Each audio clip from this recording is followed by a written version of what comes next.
चौपाल विधानसभा क्षेत्र के विधायक बलवीर वर्मा ने इंडियन न्यूज संवाददाता से खास बातचीत की है। बलवीर वर्मा ने कहा है कि कैबिनेट मंत्री को यह शोभा नहीं देता कि विधायक कटोरा लेकर सचिवालय आ जाते हैं। बलवीर वर्मा ने कहा है कि विधायक का दायित्व होता है कि वह अपने विधानसभा क्षेत्र की समस्याओं का निपटारा करे। बलवीर वर्मा ने यह भी कहा है कि कैबिनेट मंत्री को अपनी मर्यादा का पालन करना चाहिए।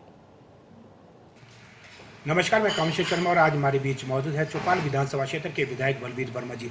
जानना चाहेंगे खासकर सर, जिस तरीके से अभी एक बयानबाजी कैबिनेट मंत्री अनिरुद्ध सिंह ने की था कि जो चौपाल के विधायक वो कटोरा लेकर मुख्यमंत्री के समक्ष आते हैं, इसके ऊपर आपका क्या कहना है? खासकर देखा जा रहा है एक प्रोटोकॉल होता है किसी भी विधानसभा क्षेत्र में, यदि मुख्यमंत्री आता है तो वहाँ का प्रतिनिधि मंडल का दायित्व बनता है उनके साथ रहे। चाहे इस समय हिमाचल प्रदेश में बड़ी बड़ी आपदाएं, तो ऐसे में जो केंद्रीय मंत्री चाहे जगत प्रकाश नड्डा की बात की जाए, नितिन गडकरी की बात की जाए, तो ऐसे में मुख्यमंत्री भी उनके साथ उपस्थित रहते हैं जी। इसके ऊपर क्या कहना रहेगा?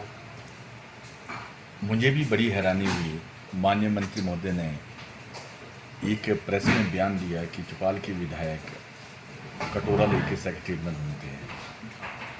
आप सब जानते हैं कि डेमोक्रेसी सेटअप में चुने हुए प्रतिनिधियों का दायित्व होता है कि उनके चुनाव क्षेत्र में, उनके क्षेत्र में कोई भी समस्या हो तो सरकार के पास उनको लाने का उनका दायित्व है। और देश के अंदर 4121 विधायक हैं और चुने हुए प्रतिनिधि एमपी हमारे 543 है लोकसभा के, 133 राज्यसभा के हैं। सबका चुने प्रतिनिधियों का दायित्व होता है कि सरकार के पास अपने अपने क्षेत्र की समस्या लाएं। जो भी वहाँ कोई विकास की दृष्टि से कोई बड़ी डेवलपमेंट होनी है जिससे जनता को फ़ायदा होना है, वो सबका दायित्व होता है। और इस बयान से मुझे भी बड़ा दुख हुआ कि एक वरिष्ठ मंत्री इस तरह से बयान दे रहे हैं। ये सेक्रेटरीट किसी की पर्सनल संपत्ति तो नहीं है। मैं भी चुनाव विधायक हूँ और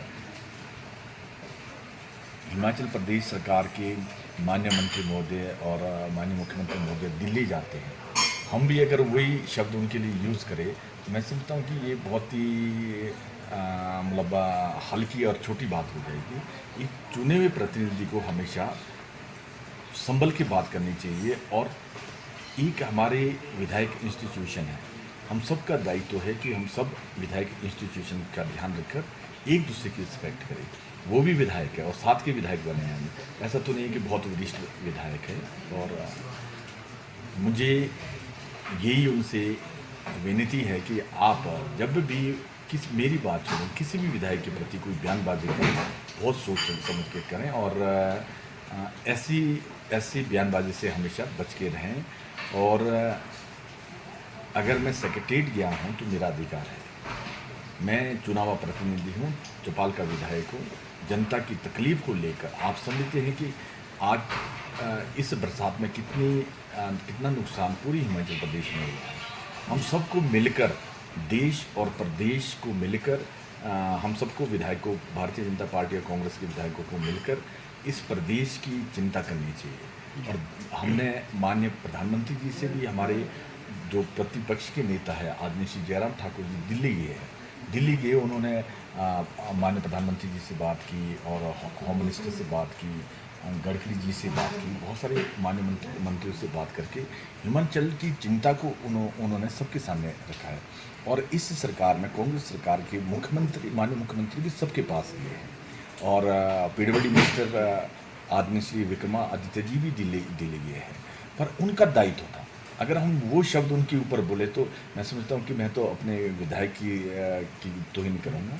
और इसलिए ये हम सब का दायित्व है। आज राजनीति का दायित्व नहीं है, आज हिमाचल प्रदेश में त्राही मची है। हम सब का दायित्व है कि एक इकट्ठे मिलकर, अगर प्रदेश सरकार नहीं कर रही, हम दिल्ली से पैसा दिलाकर इस समस्या को हम इससे कैसे निजात पा सकते हैं और जनता को कैसे इससे रिलीफ मिल सकता है, ये हम सब का दायित्व है। सर, इसके अतिरिक्त ये जानना चाहेंगे, खासकर जो बरसात है इससे अत्यधिक नुकसान है, जैसे आपने पहले ही स्पष्ट रूप से कहा है कि हम सबको मिलकर, चाहे पक्ष विपक्ष के नेताओं को मिलकर केंद्र से जो राहत सामग्री मिल सकती है, यहाँ राहत कोष के तहत जो पैसा मिले वो ला सकते हैं। इसके अतिरिक्त जानना चाहेंगे, खासकर चौपाल विधानसभा क्षेत्र में इस बरसात से कितना नुकसान हुआ, कितनी सड़कें बाधित रही, इसके अतिरिक्त जो पेयजल योजना है या बिजली के जो दफ्तर है या जो तारे टूटे, कितना ऐसे नुकसान चौपाल विधानसभा क्षेत्र में हुआ?